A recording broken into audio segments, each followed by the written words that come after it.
ಇವರು ಜಸ್ಟಿಸ್ ಡಕುನಾ ಅವರು ಅಂತಿಮ ಹಂತದಲ್ಲಿ ಇದ್ದಾರೆ. ಸೊ ವರದಿ ಕೊಡ್ತಾರಂತ ನಿರೀಕ್ಷೆ ಇದ್ದೀವಿ. ಎಲ್ಲ ಪ್ರಶ್ನೆನೇ ಬರಲ್ಲಪ್ಪ, ಒಳ್ಳೆ ಕಥೆ. ಯಾಕೆ ಬದಲಾವಣೆ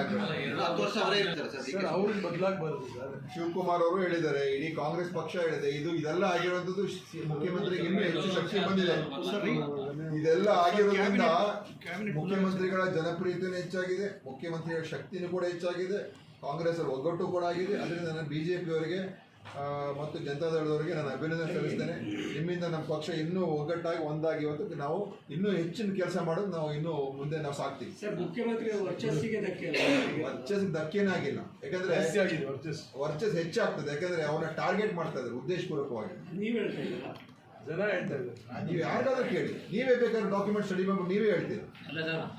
ಪ್ರಕರಣದಲ್ಲಿ ನಾವು ಗೊತ್ತಾಗಿದ್ದ ತಕ್ಷಣ ಹಿಂದಿನ ಬೋವಿ ನಿಗಮ